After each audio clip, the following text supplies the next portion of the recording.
Que bênção, né, queridos, poder tomar a decisão de estar no melhor lugar que você poderia estar. Pode ter certeza disso, viu?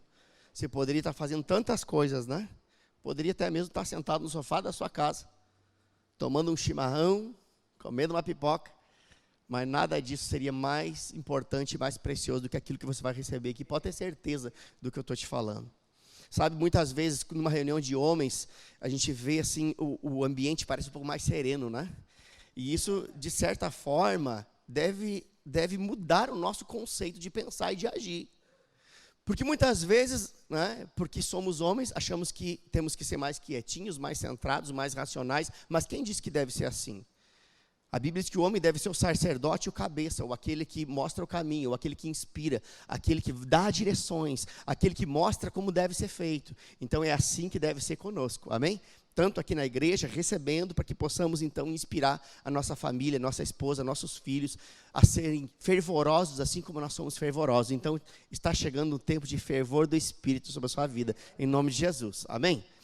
Glória a Deus. Nosso assunto hoje, né, um assunto bem interessante. Nós vamos falar um pouquinho sobre depressão, né? Ou seja, lidando e encarando os fatos à luz da palavra. Depressão é o assunto, mas nós vamos lidar e encarar os fatos relacionados à depressão à luz das Escrituras, porque as Escrituras elas têm respostas para todas as coisas, inclusive para um assunto como esse, né? E infelizmente falar de depressão dentro da igreja ainda tem sido um tabu, né? Um tabu é um assunto velado, é um assunto pouco abordado. E infelizmente, isso tem sido um tabu dentro da igreja, mas aqui não. Amém?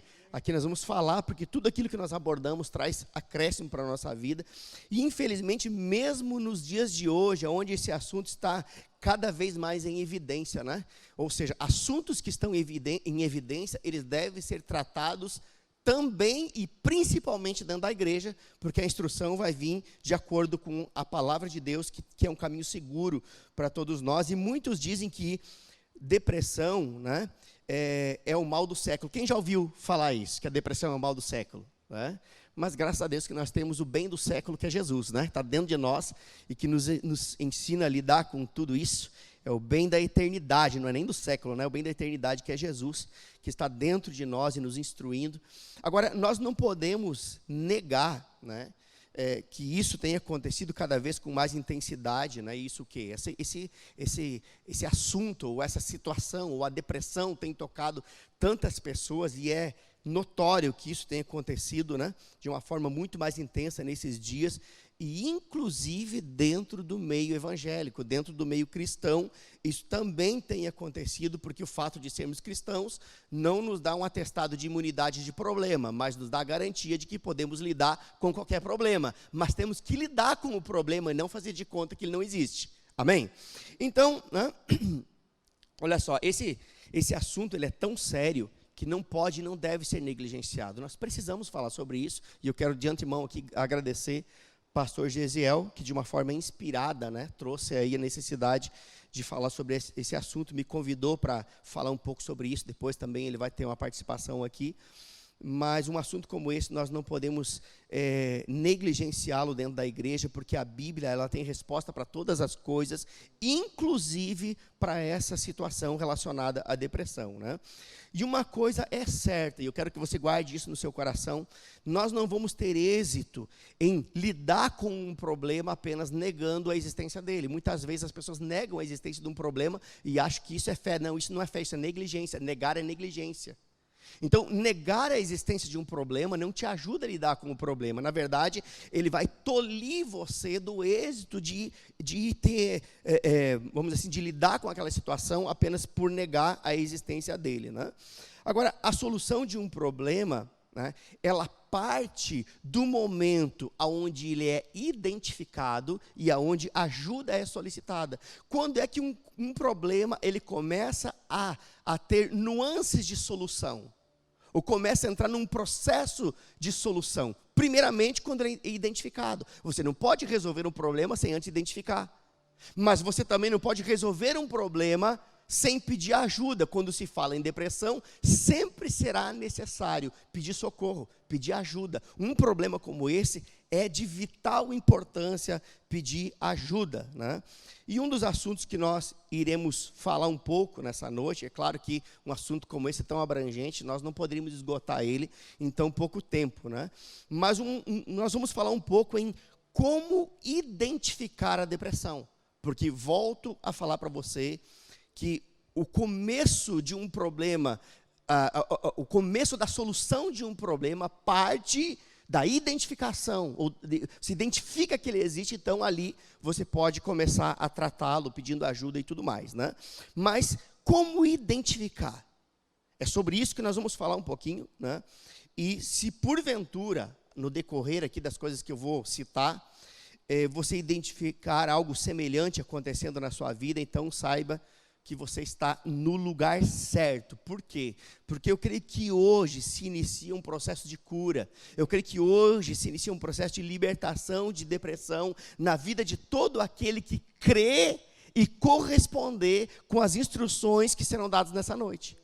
Ou seja, você está acreditando naquilo que está sendo falado, porque tem bases sólidas na palavra de Deus, naquilo que eu vou falar, e muito mais do que isso também, ou além do que isso também, eu vou trazer aqui conceitos, né, de profissionais da área, para que você possa, então, se encontrar no meio disso tudo, né?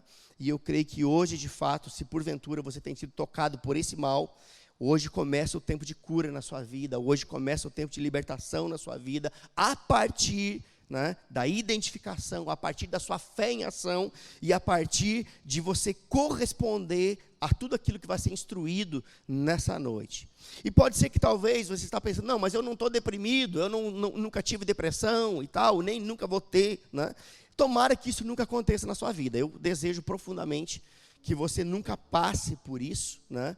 Mas certamente em algum momento da sua vida você vai precisar das instruções que você vai receber nessa noite. Ainda que você não esteja passando por um processo depressivo, ainda que você nunca venha a passar por isso, e tomara que nunca mesmo, mas eu garanto uma coisa para você, em algum momento da sua vida, você vai precisar das instruções que serão dadas para você nessa noite, né? Ou no mínimo, para você identificar e ajudar alguém que está perto de você. Às vezes a pessoa que está passando pelo problema, ela não sabe, ela mesma não se encontrou, mas é possível que a partir daquilo que você vai ouvir nessa noite, você vai poder identificar isso na vida de alguém, se não na sua própria vida, e também você vai poder ser um socorro para alguém que está perto de você.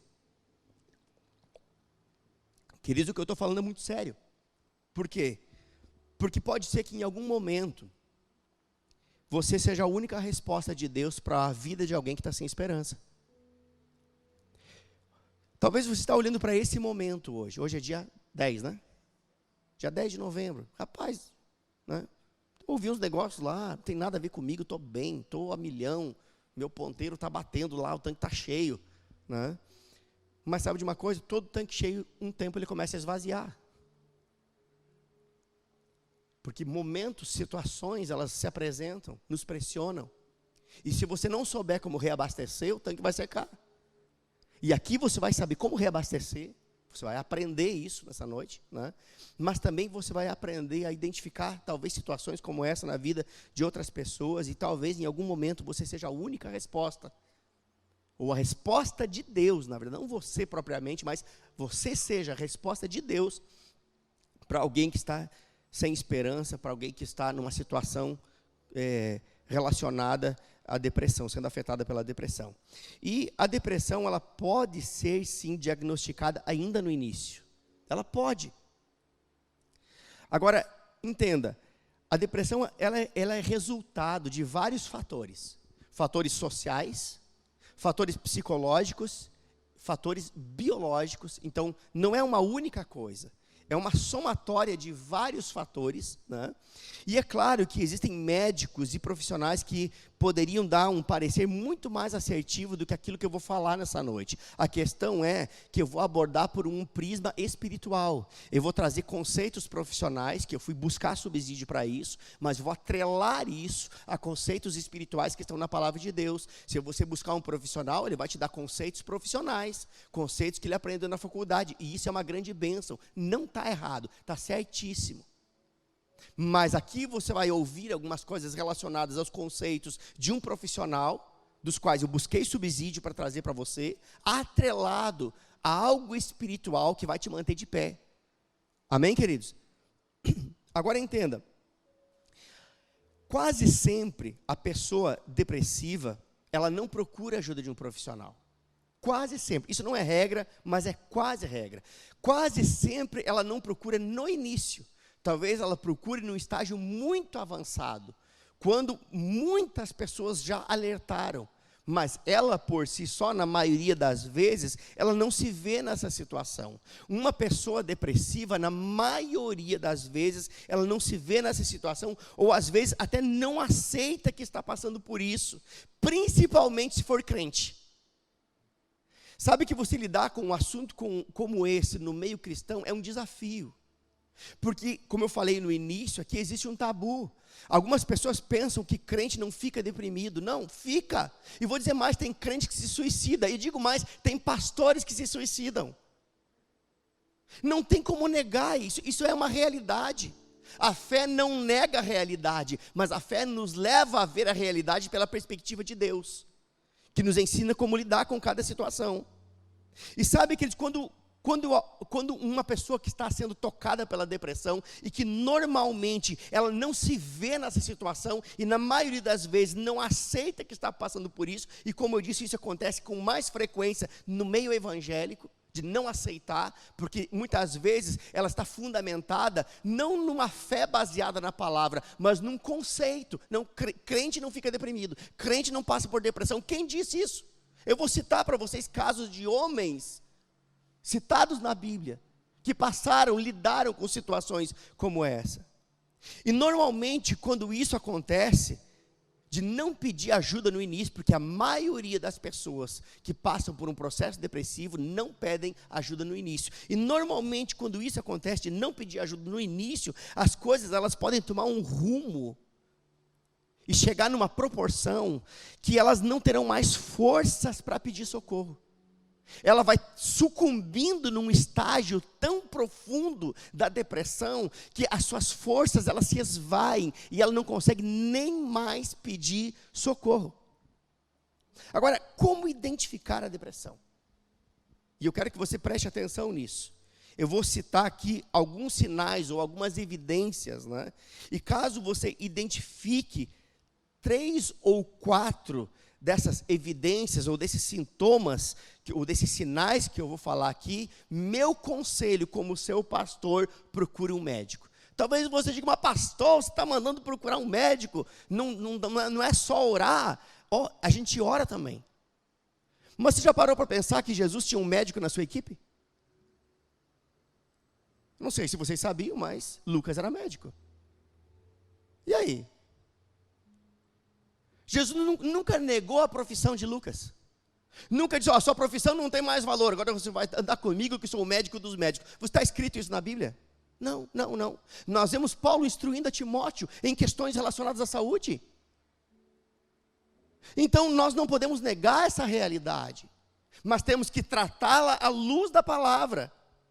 Então, se porventura você identificar 3 ou 4 desses sintomas, procure um médico, me procure também. Porque eu vou tratar uma área e o médico vai tratar outra área, e juntos vamos chegar num bom lugar. Faça uma autoanálise de si mesmo enquanto eu for citando esses sintomas, ou essas situações aqui, esses sinais que podem ser um indício, né, de que talvez você esteja sofrendo, ou talvez alguém da sua família possa estar passando por isso. E caso você identifique 3 ou 4 desses sintomas, procure sim um médico, e enquanto você ouvir, faça uma autoanálise de você mesmo, levando em conta o quê? Como é que você faz uma autoanálise? Levando em conta algumas coisas. Levando em conta o quê? Levando em conta a intensidade e a duração desses sinais, porque às vezes a intensidade é leve e a duração é curta, então o problema é menor, é mais fácil de lidar. Mas quando você fizer essa autoanálise baseado nessas características ou nesses sinais que eu vou falar agora, então identificou essas 3 ou 4 áreas na sua vida, leve em conta a intensidade desses sinais, leve em conta a duração desses sinais. Claro, se houverem, né? Tomara que não haja. Mas, se houverem, sabe que tem resposta para tudo, tem solução para tudo. Nós temos um Deus que nos segura pela mão direita e também nos traz pessoas para nos instruir o que está acontecendo nessa noite. Amém? Eu vou citar aqui, e eu quero que você preste atenção, e eu vou falar aqui de sintomas, né, ou de sinais que podem ser característicos de alguém que está passando por um processo depressivo. São eles: tristeza persistente, ansiedade ou sensação de vazio. Tristeza persistente, ansiedade ou sensação de vazio. O que mais? Sentimento de desesperança e pessimismo. Sabe, tem pessoas que elas são tão pessimistas que você fala com elas, quando você se afasta, tem que fazer uma sessão do autodescarrego. Porque ela só fala coisa ruim. Mas não é porque ela quer, às vezes é porque ela está envolvida num processo depressivo. Então, esse sentimento de desesperança e de pessimismo é sinal ou é característica, sim, de alguém que pode estar passando por um processo depressivo. Qual outro sinal? Sentimento de culpa, sentimento de não valer nada, ou de estar sem ajuda. Ah, ninguém me ajuda, ninguém olha para mim, ninguém me socorre, ninguém está dando atenção para mim. Que mais é sinal? Perda de interesse ou de prazer em atividades ou hobbies que antes eram apreciados. Desinteresse, talvez você amava jogar futebol, agora perdeu o interesse. Você amava pescar, agora perdeu o interesse. Você amava dar uma corridinha, agora já não corre mais. Você gostava de fazer sexo, agora não está correndo da esposa. Não, eu estou falando sério, gente. Uma pessoa depressiva, até nessa área ela é afetada. Então, são sim sinais ou evidências. O que mais? Insônia, ou acordar cedo sem querer, ou excesso de sono. Tanto uma coisa quanto a outra podem ser sinais. A pessoa quer dormir o tempo todo, quer dormir de tarde, tem sono de manhã, não consegue sair da cama. Outro sinal, perda de peso ou de apetite. Ou o oposto disso, ganho de peso ou excesso de apetite. Tanto uma coisa como a outra podem sim ser sinais. O que mais? Diminuição da energia, fadiga, sensação de estar freando. Sabe aquela sensação de que você tenta e não consegue, tenta se mover e parece que tem algo que está travando você, amarrando você, você não consegue sair daquela condição.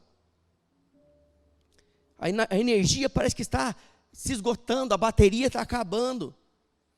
Cansaço.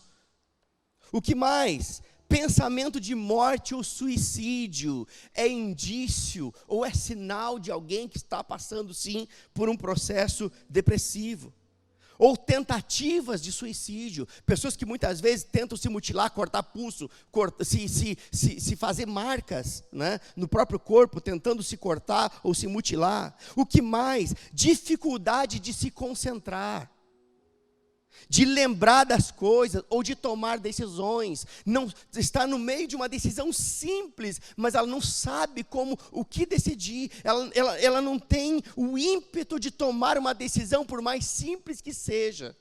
Sintoma de alguém que pode sim estar passando por um processo depressivo, dificuldade de concentração, a mente divaga.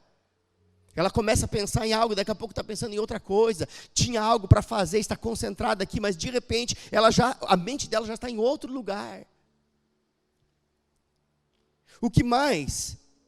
Sintomas físicos que são persistentes e que não respondem ao tratamento. Como assim? Sintomas físicos persistentes, ou seja, dores, né? Dores de cabeça, ou distúrbios digestivos, ou até mesmo dores crônicas. A pessoa passa por um tratamento, mas parece que o tratamento não está dando resultado, não tem êxito. Então, é uma dor persistente, ainda que tratada, aquilo persiste.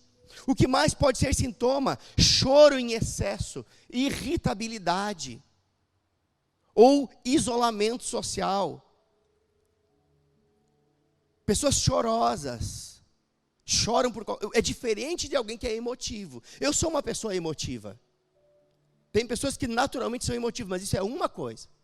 Eu estou falando de choro que não é baseado em alguém que é emotivo. Pessoas que se irritam facilmente.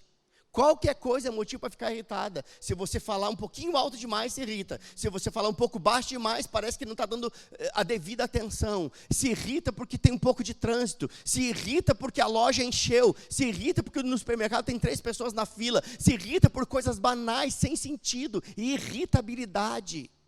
Então, não é que a pessoa é uma pessoa irritante. Não, ela não deseja ser assim, mas ela está assim. Por quê? Porque está sendo tocada por um processo depressivo. E o isolamento social talvez seja uma das características mais evidentes de alguém que está passando por um processo depressivo. Não quer contato, não quer se envolver com as pessoas, quer ficar em casa. Quanto mais escondido, melhor. De preferência dentro do quarto e com a luz apagada.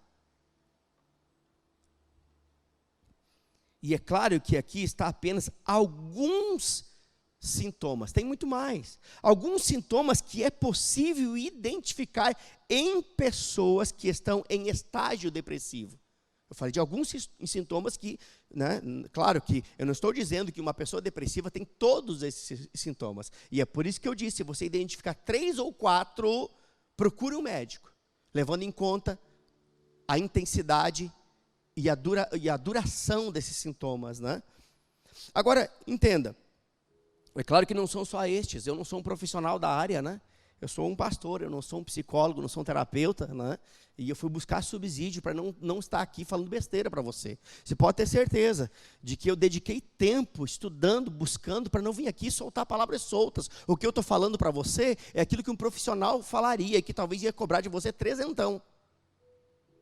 Não, deixa eu falar certo, estou falando com um homem aqui. Às vezes, num momento assim de oferta, a pessoa se encolhe para botar R$10 de oferta, mas paga 300 no consultório para fazer uma consulta e ouvir o que eu estou falando para você de graça. É, rapaz. Agora,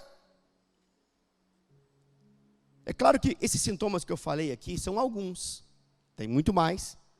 Mas eu creio que, para quem não sabia nada, já é um bom começo, né? Às vezes nós não sabemos nada, não temos noção de como lidar com isso, então já é um bom começo. Você tem aí um bom subsídio para se encontrar no meio dessa situação e para poder ser um socorro na vida de alguém também. Agora, o tratamento efetivo da depressão, ele envolve várias frentes. Ou seja, são várias frentes de trabalho que estão operando juntas em um propósito único. É assim que você ataca a depressão. Várias frentes trabalhando juntas para um propósito único. E eu estou falando aqui sim do papel do profissional. Sabe, queridos, graças a Deus nós somos uma igreja equilibrada, nós não somos xiitas da fé. Nós entendemos que a fé, ela tem um papel fundamental.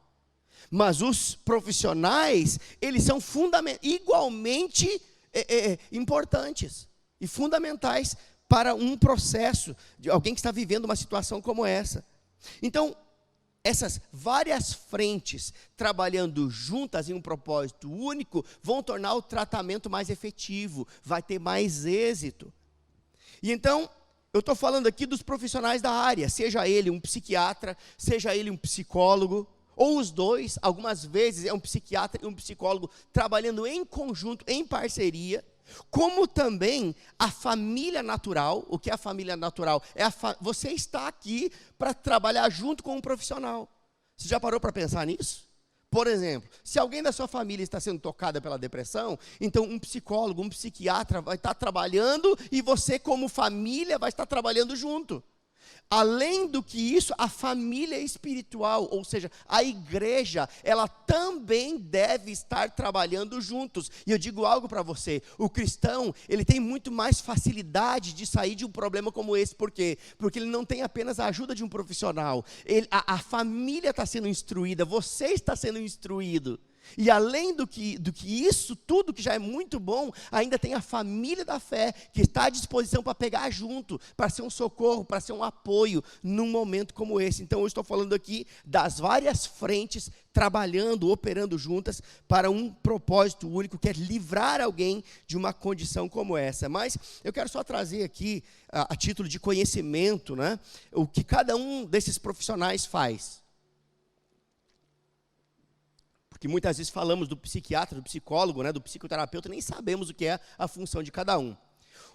O que o psiquiatra faz? O psiquiatra, ele trabalha na identificação e no diagnóstico e também na indicação do tratamento medicamentoso para cada situação de sofrimento. Esse é o papel do psiquiatra. E o psicólogo, qual é a área dele? Qual é a área de atuação de um psicólogo? Ele trabalha no campo das emoções. O psicólogo, ele trabalha no campo dos sentimentos. O psicólogo, ele estuda, o comportamento e os processos mentais das pessoas. Essa é a parte da psicologia, ou do psicólogo. E o psicoterapeuta, ele trata dos problemas psicológicos, como, por exemplo, a depressão, que é o assunto, que é o tema dessa noite, né? A ênfase está sendo dada em cima disso, mas também um psicoterapeuta, ele vai tratar questões relacionadas à angústia, à ansiedade, porque nem sempre uma pessoa ansiosa é uma pessoa depressiva, nem sempre uma pessoa que está angustiada, ela é depressiva. Um psicoterapeuta, ele vai tratar problemas de relacionamento, ou seja, às vezes questões conjugais, a pessoa passou por aquele momento e aquilo deu um tilt nela. Então, aqui vai entrar o papel de um psicoterapeuta, que vai trabalhar a autoestima, as relações sociais e até mesmo questões relacionadas à transição de carreira. Às vezes a pessoa, ela fez uma transição de carreira tão brusca que isso a afetou e ela ficou perdida, sem rumo. A vida inteira ela fez algo e de repente a empresa que ela trabalhava fechou as portas. E agora? Agora ela vai ter que se reinventar. E muitas vezes para isso ela vai precisar de uma ajuda, porque ela estava tão acostumada com aquilo que ela não sabe nem para que lado correr. E aí entra o papel, né, do psicoterapeuta. Sabe que eles parecem besteira, mas uma pessoa que está sendo afetada pela depressão, escute isso. Eu pensava que era besteira. Esse que vos fala. Eu falava essas coisas que eu estou falando para você. Crente não fica deprimido. Depressão não é coisa de crente, não. Euzinho falava isso. Quem diria que um dia eu estaria aqui falando para você sobre a realidade dos fatos, de como lidar com isso. Mas graças a Deus que maturidade está chegando, a gente está crescendo, está avançando, está entendendo. O nível de revelação está aumentando e a Bíblia tem resposta para tudo. Amém? Então, negar o problema não é a solução. E parece besteira, mas uma pessoa que está sendo afetada pela depressão, ela vai ter dificuldades para realizar coisas corriqueiras. Como, por exemplo, fazer um almoço. Como, por exemplo, lavar uma louça. Como, por exemplo, ir ao mercado e, pasmem, até tomar um banho pode parecer uma tarefa difícil para alguém que está deprimido. Cara, isso é muito sério. Coisas simples, eu citei coisas simples aqui. Fazer um almoço, simples. Lavar uma louça, simples. Ir no supermercado, pânico, não, tem gente, tem fila, tem movimento, não vou. Traços de alguém que provavelmente está sendo tocada pela depressão. E pode chegar ao cúmulo de até mesmo ter dificuldade até para tomar um banho. Eu já vi casos assim, de pessoas que enforcam banho, enforcam outro banho, não é porque ela é relaxada, não, é porque ela está num estágio depressivo tão alto, que isso é uma dificuldade para ela. As palavras ou os pensamentos mais comuns de alguém que está sendo afetada pela depressão são essas: não tenho vontade de fazer nada. Ou, tudo parece tão difícil de ser feito. Coisa simples. Ou, é difícil até de sair da cama. Rapaz, eu estou com dificuldade até de sair da cama. Cuidado. Que às vezes não é porque a pessoa é preguiçosa, não. Não é isso. Às vezes não é porque a pessoa é dorminhoca, não, é porque ela está sendo afetada por um processo depressivo, e esses pensamentos, essas palavras são comuns, tenho dificuldade em sair da cama, tudo parece que ficou tão difícil de ser feito, e coisas que antes eram fáceis,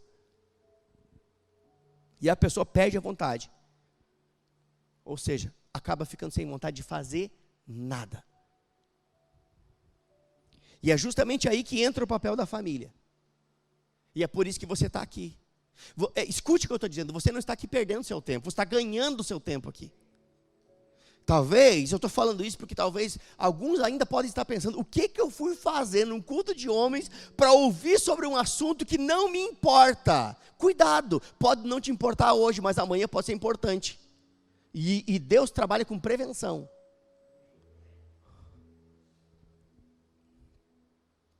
E é justamente aí que entra o papel da família.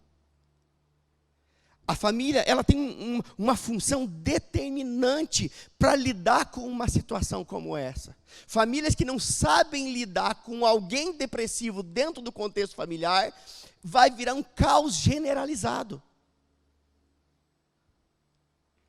Por quê? Porque a família, ela precisa estimular, a família precisa encorajar, mas, escute, sem fazer cobrança, diga sem fazer cobrança. Estimular, encorajar, mas sem fazer cobrança. Sabe o que? Tem uma cobrança disfarçada de estímulo. Você tem que sair dessa. Cara, ela sabe que tem que sair dessa, só não sabe como. Então você entende que você fala algo assim, parece que é bom, mas é ruim, porque é uma cobrança disfarçada de ânimo. Então, lembre disso. Cobrança nunca ajuda, pelo contrário. A cobrança, ela apenas potencializa ainda mais o problema. A pessoa já está num estágio depressivo e de repente tem alguém do lado cobrando ela, porque ela está naquela condição, você tem que sair disso, você é crente, você é filha de Deus, você tem a palavra da fé, você é isso, você é aquilo, você tem que sair disso, olha só, estamos todos sofrendo junto contigo, e a pessoa vai se sentindo culpada. E vai agravando o problema, vai potencializando o problema. A questão é que muitos familiares, eles não sabem como lidar com a situação, não sabem, eles não são obrigados a saber, mas precisam aprender a lidar, e é por isso que você está aqui. E por não saberem como lidar com a situação, quando se deparam com a situação, seja com um familiar, com uma pessoa próxima, eles ficam alvoroçados, desesperados. Ou pior, fazem vista grossa porque não sabem lidar com o problema. O que é muito comum acontecer. Vê que existe um problema, eu não sei como lidar. É minha esposa, é meu esposo, é meu filho, é não sei quem. Eu não sei como lidar com isso. Eu nem vou tocar no assunto. Vai passar. Não, vai passar se você ajudar. Vai passar se você for um socorro, porque Deus é socorro bem presente diante de angústia, não é verdade? Salmo 46 diz isso, mas você já parou para pensar que o socorro bem presente pode ser por meio de alguém que esteja presente? O socorro bem presente atua por meio de alguém que está presente, e quem está presente? A família. A família são aqueles que estão mais próximos. Então fazer vista grossa também não vai resolver o problema, assim como ficar alvoroçado, preocupado, desesperado, também não vai resolver o problema. Sabe por quê? Porque na emoção, ninguém consegue raciocinar direito. Quando você está na emoção do momento, desesperado, emoção nem sempre é coisa boa, a emoção pode ser ruim. Ou seja, o desespero, você está emocionalmente envolvido com aquilo. É um desespero. O desespero, a preocupação excessiva, ela vai tolir você de um raciocínio que poderia auxiliar aquela pessoa de uma forma muito mais efetiva. Ou seja, alguém que consegue pensar, alguém que consegue racionalizar, é fundamental para que essa pessoa ela possa analisar de uma melhor forma, ou a melhor forma de lidar e ajudar e apoiar aquela pessoa que está passando por um estágio depressivo, que muitas vezes está do seu lado, muitas vezes pode ser alguém que dorme com você.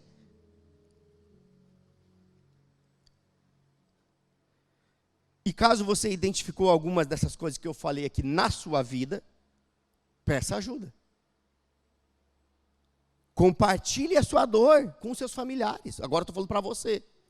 Porque pode ser que você seja alguém que vai identificar isso na vida de outra pessoa. Mas pode ser que em algum momento, ou talvez até agora mesmo, você identificou algumas coisas que foram faladas aqui. Então o meu conselho é o quê? Peça ajuda. Compartilhe o que você está passando, a dor que você está tendo com os seus familiares. Ei, compartilhe isso com a sua liderança. Procure a sua liderança, procure seus pastores, procure seus líderes mais próximos, e se eles não souberem te ajudar, eles vão levar até alguém que pode ser um socorro para você. Você só precisa lembrar de uma coisa: você não está sozinho. Diga: eu não estou sozinho. Você não está sozinho. Primeiramente você está com o Senhor, mas o Senhor age por meio de pessoas. O Senhor usa pessoas, e muitas vezes nós ficamos presos num sistema racional, de que crente não passa por isso, e acabamos sofrendo de tal forma, que vamos sucumbir naquela situação, e talvez pode chegar num estágio que seja tarde demais. E outra dica que eu dou para você, talvez você vai precisar disso em algum momento, para lidar com alguém, ou com você mesmo, ou talvez agora mesmo. Se porventura você está em fase de tratamento, porque eu falei aqui das questões do psicólogo, do psicoterapeuta, ou do terapeuta, daqueles que identificam, daqueles que receitam um medicamento oportuno, apropriado. Se porventura você está em tratamento, não abandone os medicamentos antes do tempo. Diga amém. Sabe, eu já vi muito isso acontecer. Duas situações de pessoas que estão sendo tratadas da depressão e que é muito comum. Primeira delas, tratamento medicamentoso, ele leva um ciclo para começar o corpo se adaptar. Isso pode levar 1 mês, isso pode levar 2 meses, a média é entre 30 e 45 dias, para que o organismo da pessoa reconheça aquele medicamento e entre no estágio de equilíbrio.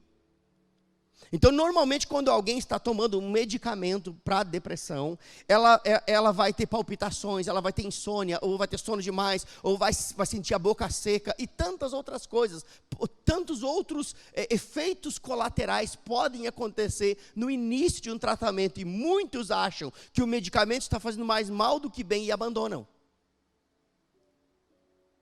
E isso é problema.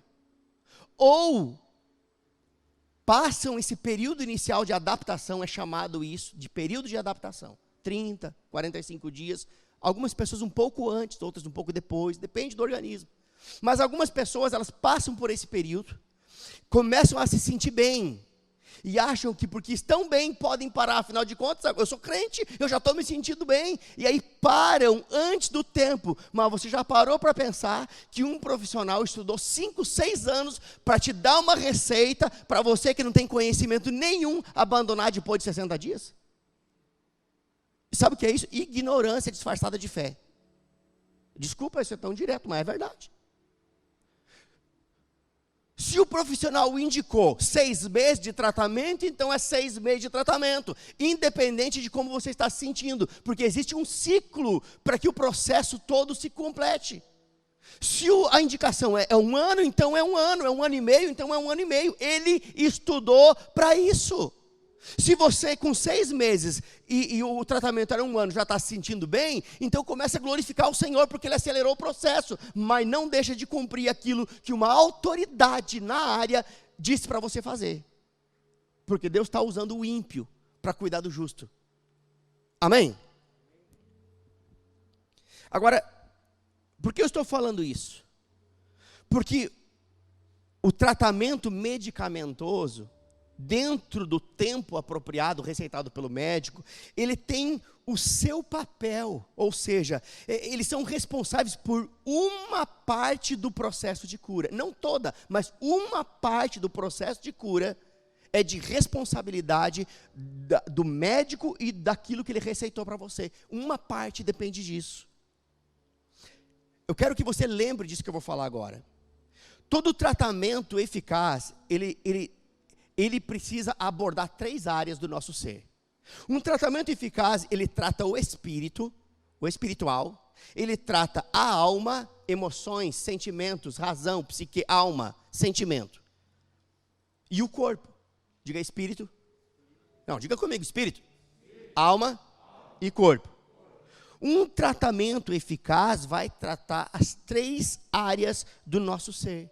E é justamente aí que entra o papel do profissional, ou seja, do medicamento que ele vai receitar tratando o seu físico, o organismo, a parte química. É aí que entra a terapia, tratando o emocional, os sentimentos, as emoções, os processos mentais. E é aí que entra o acompanhamento espiritual, fortalecendo o seu homem interior, o seu espírito, por meio do que? De aconselhamentos, por meio de conversas com a sua liderança espiritual, por meio do congregado, meditar na palavra, dedicar tempo nas escrituras. É necessário você compreender isso. Tratamento eficaz só é eficaz de fato se abordar as 3 áreas do nosso ser. E é por isso que muitos que não têm uma vida de fé em Deus acabam tendo um tratamento paliativo. Parece que resolveu, mas não resolveu. Volta e meia, cai de novo. Agora, eu vou te falar algo aqui que talvez você fique chocado.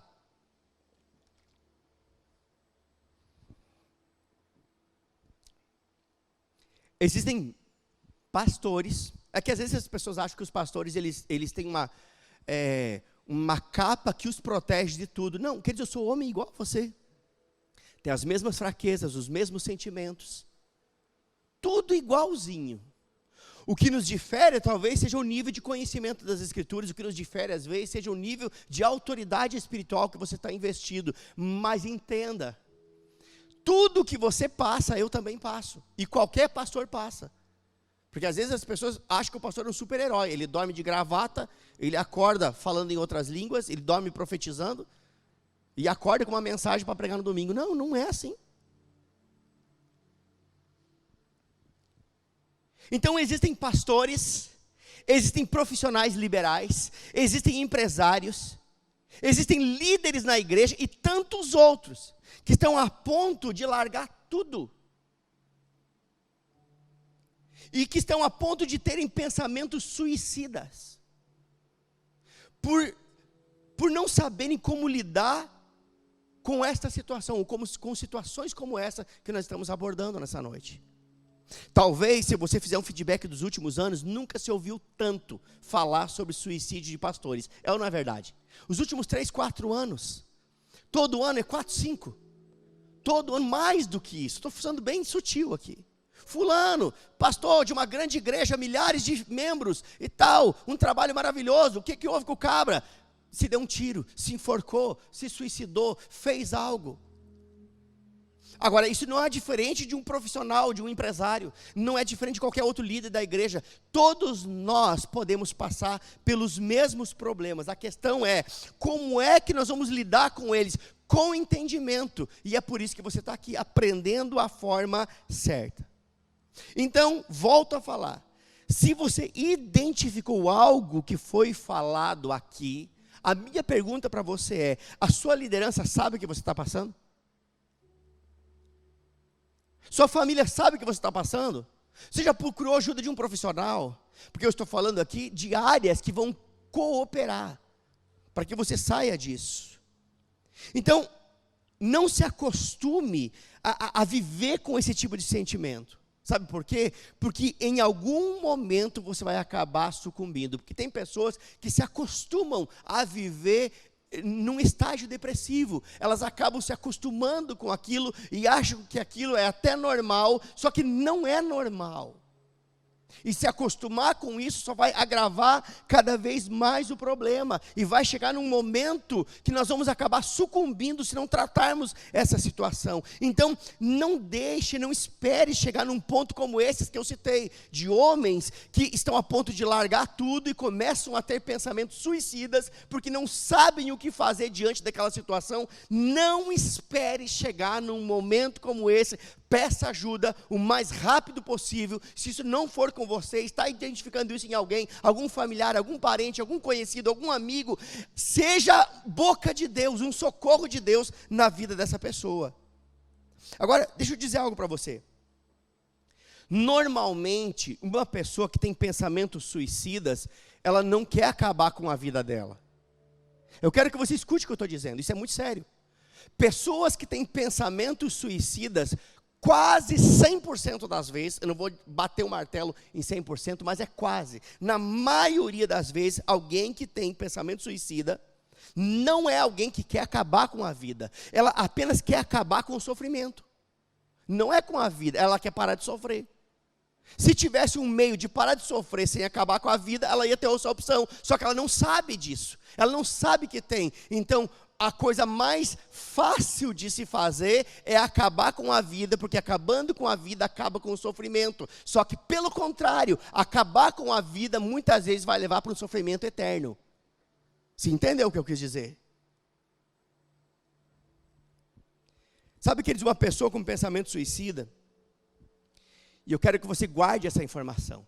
Uma pessoa com pensamento suicida é como alguém que não consegue ter um olhar periférico para o todo. Deixa eu tentar te explicar isso. Vamos pensar que essa cadeira aqui representa o suicídio. E todas essas demais cadeiras, elas representam a solução para o pensamento de suicídio. Todas as demais cadeiras que estão aqui, todas essas 599 cadeiras que estão aqui, fora essa uma, elas têm um propósito: ajudar a pessoa a não cometer o suicídio. A pessoa que tem um pensamento suicida, ela não consegue ter uma visão periférica daquilo que pode ajudá-la.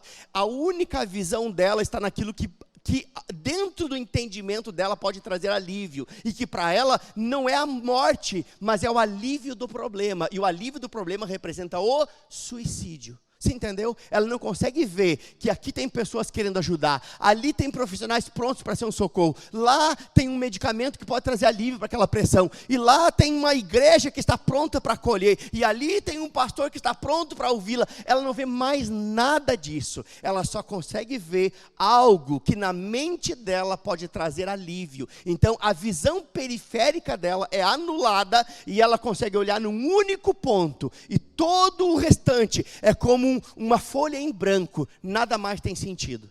Você entendeu o que eu quis dizer?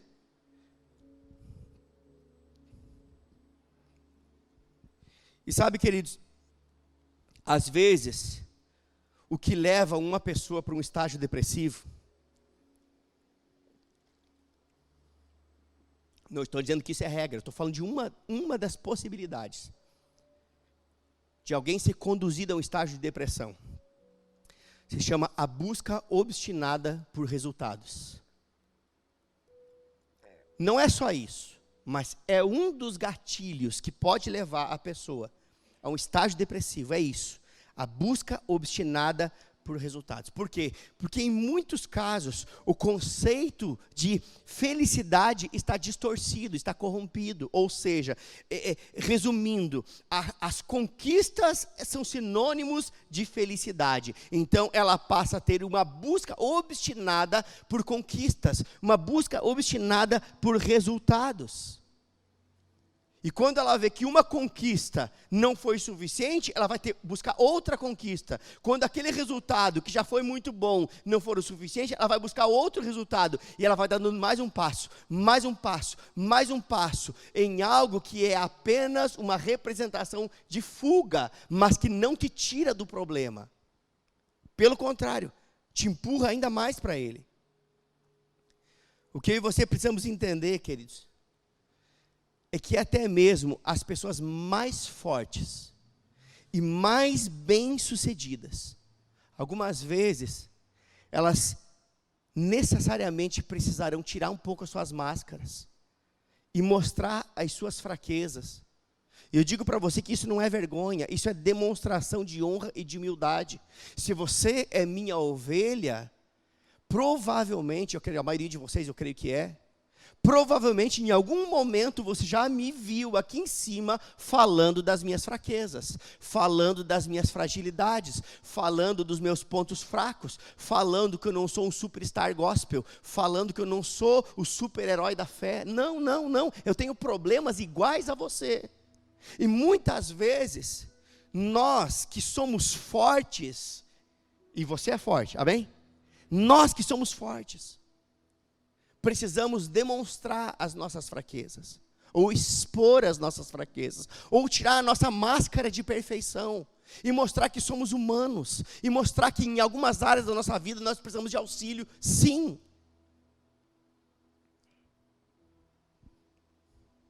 Sabe, quando eu olho para a palavra, eu me lembro de Davi. Eu já estou quase encerrando aqui, pastor. Já vou te passar aí para você concluir. Mas não tem como você falar em depressão sem lembrar de Davi, não tem como. Davi foi um homem segundo o coração de Deus. Todo mundo sabe disso, né? A Bíblia diz isso. Ele teve que enfrentar grandes lutas. Ele teve que liderar grandes exércitos. Olha que líder é esse? Mas mesmo assim, ele teve que, que lidar com momentos de tristeza, com momentos de angústia. Ele teve momentos de tristeza excessiva, momentos de angústia excessiva. Ele passou por isso. Agora, nem por isso, ele deixou de ser um homem influente. Nem por isso, porque ele passou por momentos de angústia e de tristeza excessiva, ele deixou de ser um formador de opinião. Hoje nós temos em evidência alguns homens que são formadores de opinião. E se você for para a internet, está cheio de uns cabas safados, formando opinião errada na mente das pessoas. Formadores de opinião. Davi foi um homem segundo o coração de Deus. Enfrentou grandes batalhas, liderou grandes exércitos. Passou por um momento de pressão, passou por um momento de angústia, passou por um momento de tristeza, mas não foi isso que fez com que ele deixasse de ele ter uma influência, não foi isso que fez com que ele deixasse de ser um formador de opinião, não foi isso que fez com que ele deixasse de ser admirado. Quantas mensagens você já ouviu falando de Davi? Talvez, depois de Jesus, quem sabe, foi ele. Porque é uma inspiração. Agora, olha o que Davi passou. Eu vou ler para você. Apenas escute. Salmo 31, verso 9 e 10. Está falando desse homem, Davi. Escute o que ele diz. Salmo 31, verso 9 e 10. Apenas escute e diz assim. É Davi falando com Deus. Tem misericórdia de mim, Senhor, pois estou angustiado. Lágrimas me embaçam os olhos. O meu corpo e a minha alma definham. Você consegue imaginar Davi conversando com Deus e falando essas coisas? Eu estou lendo para você na versão da Bíblia NVT, por isso que eu quero que você apenas escute. É Davi falando com Deus e Senhor, tem misericórdia de mim, porque eu estou angustiado. Tem misericórdia de mim, Senhor. Lágrimas embaçam os meus olhos. Tem misericórdia de mim, Senhor. O meu corpo e minha alma definham. A tristeza me consome e os meus dias se encurtam com gemidos, a minha força se esvai por causa do pecado, e os meus ossos se desgastam. Você acha que todas essas coisas que ele falou, não estão diretamente ligadas àqueles sintomas que eu citei antes? Você não conseguiu lembrar das coisas que eu falei? Se você identificar esses sintomas, essas características, essas atuações acontecendo na sua vida, fique atento, porque pode ser indício. Tudo que ele falou aqui, se ele estivesse na frente de um psicólogo, na frente de um psiquiatra, o diagnóstico seria: você está com diagnóstico de depressão aguda, rapaz. Você precisa se tratar. Eu vou te dar aqui um medicamento e você procura a ajuda do seu pastor. Você sabia que os melhores psicólogos e psicoterapeutas, eles indicam um acompanhamento espiritual junto? Tem um safado.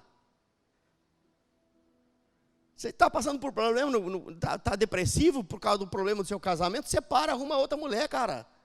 Viva a sua vida, safado.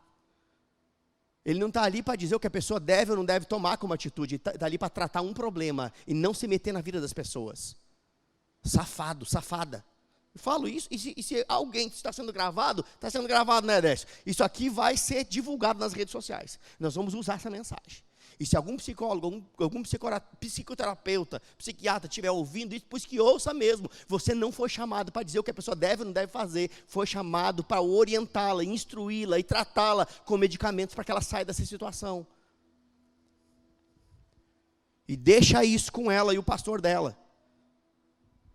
Para que você não seja penalizado por encaminhar alguém no erro. Estou falando para quem vai me ouvir, viu? Você já percebeu, né? Estou falando para quem vai ouvir na internet mesmo, é isso mesmo. Mas sabe, queridos, eu olho para Davi e eu vejo esses sintomas todos. Agora, o que eu e você precisamos entender é que o ser humano, ele tem respostas diferentes para uma mesma situação de ameaça ou de pressão. Ou seja, a forma com que o pastor Gesiel vai reagir a uma situação pode ser diferente do que a minha forma de reagir, e pode ser diferente a forma com que Jesse vai reagir, porque o ser humano, ele reage de formas diferentes em situações idênticas. Ou seja, o mesmo problema pode acontecer comigo e com você, mas a nossa reação pode ser diferente.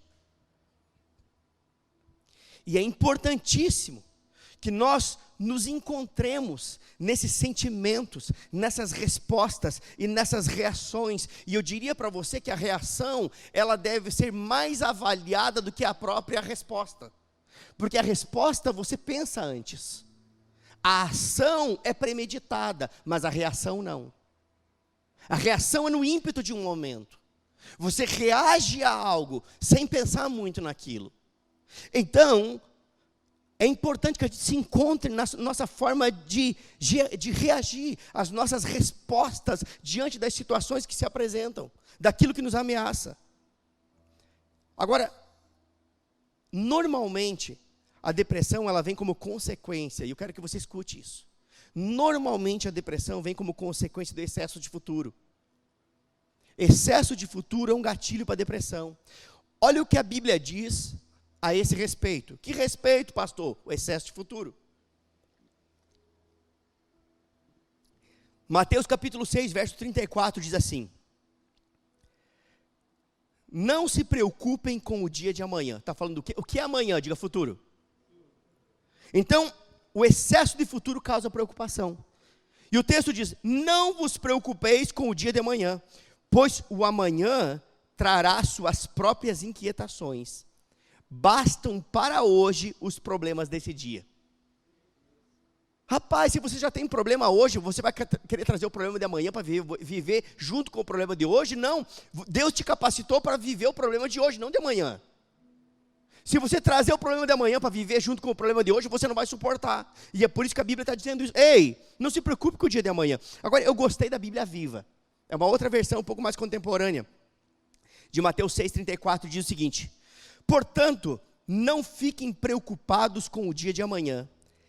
Deus cuidará do dia de amanhã para vocês também. Já é suficiente a preocupação de cada dia. Ei, o Deus de hoje é o Deus de amanhã.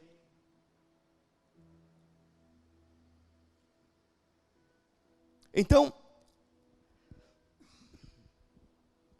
a depressão ela pode ser startada com excesso de futuro, sim. Ou seja, com a preocupação ou o medo do futuro.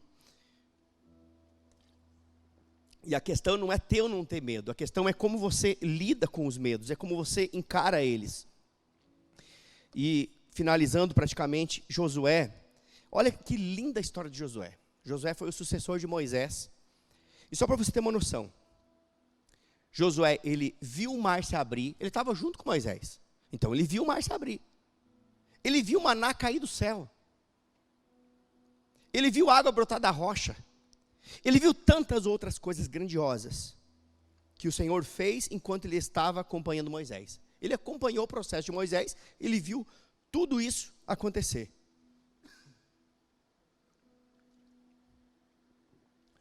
Mas quando chegou a vez dele assumir a liderança, porque ele foi o sucessor de Moisés. Quando chegou a vez dele assumir a liderança e levar o povo para Canaã, ele teve muitas inquietações. E certamente ele também teve medo. Josué teve medo. Basta olhar para a ordem que Deus deu a ele. Assim que Josué assume a função de levar o povo para Canaã, porque Moisés morreu, a instrução do Senhor para Josué foi: seja forte e corajoso. Josué 1:6. Logo na sequência, verso seguinte, Josué 1:7, parece que o Senhor reafirma aquilo e diz: seja somente forte e corajoso. Ou seja, quando nós pensamos nas lutas e nas pressões que nós temos que enfrentar todos os dias, o que eu e você precisamos fazer? Nós precisamos nos remeter à palavra, porque a palavra, ela terá as respostas que nós precisamos. Na verdade, a palavra tem todas as respostas que nós precisamos. Sabe o que a palavra diz? A palavra diz que Deus não nos deu espírito que produz medo e covardia. É isso que está escrito em 2 Timóteo 1:7. Deus não nos deu espírito que produz medo e covardia, mas sim que nos dá poder, amor e autocontrole. Numa outra versão diz uma mente sã. Sabe o que é autocontrole? É você controlar as emoções, controlar os sentimentos, controlar os impulsos, controlar tudo aquilo que tenta te controlar. Autocontrole. Se nós não tivermos autocontrole, nós não teremos controle de mais nada. Escute isso. Você perde o controle do seu trabalho, você perde o controle da sua família, você vai perder o controle de tudo aquilo que vier na sua mão, se antes você não tiver autocontrole. Se controlar. Mas Deus não nos deu espírito de medo e covardia, mas de poder, de amor e de autocontrole. E, para finalizar, vou ler um outro texto com você. Marcos capítulo 4, verso 35 a 40, diz o seguinte. Um texto bem conhecido nosso, mas eu quero que você apenas escute. Diz assim: ao anoitecer, Jesus disse a seus discípulos: vamos atravessar para o outro lado do mar. Com ele a bordo partiram e deixaram a multidão para trás. Embora outros barcos o seguissem, logo uma forte tempestade se levantou. As ondas arrebentavam sobre o barco, que começou a encher-se de água. Jesus dormia na parte de trás do barco, com a cabeça numa almofada. O que Jesus fazia?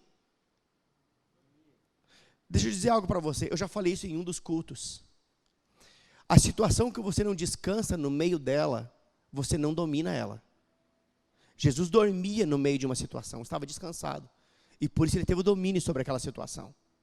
Jesus dormia com a cabeça numa almofada. Os seus discípulos o acordaram clamando: mestre, vamos morrer. Pensa no pessimismo. Mestre, nós vamos morrer.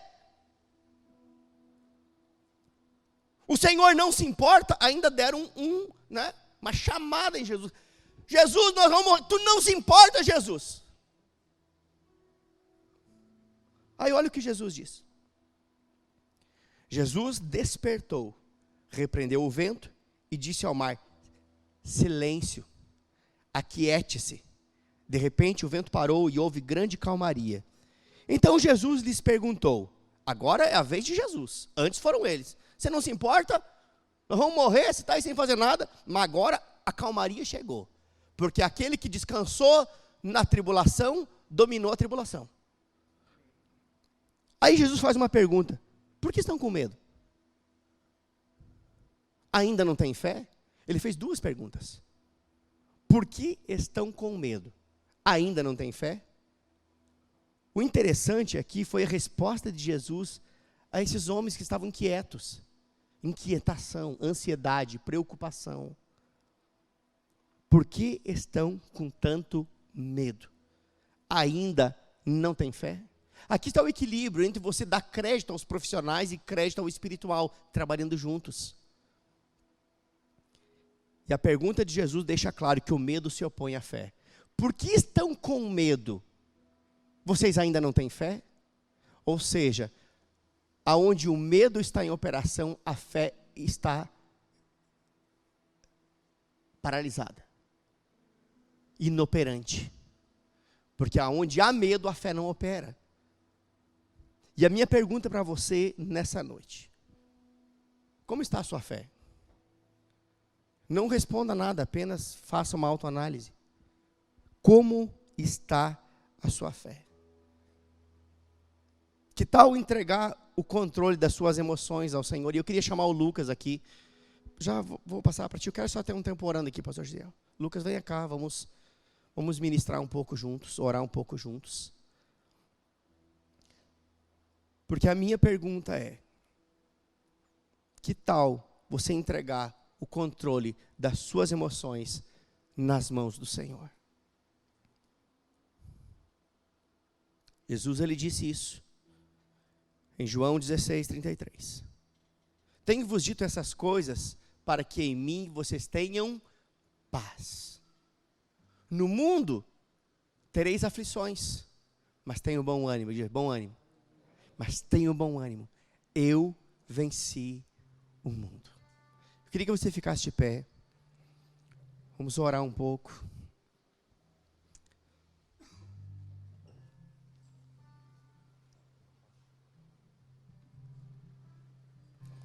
Eu quero te dar esse tempo para você, de fato, entregar o controle das suas emoções nas mãos do Senhor. Porque se o Senhor não for suficiente na sua vida, nada mais será. Nós cremos na capacidade, na capacitação dos médicos. Cremos que os medicamentos eles têm um papel fundamental como parte do processo de cura. Mas também cremos que entregar o controle da nossa vida nas mãos do Senhor é a melhor decisão que nós podemos tomar para que algo comece a acontecer a partir de algo que é eterno e divino em nossas vidas.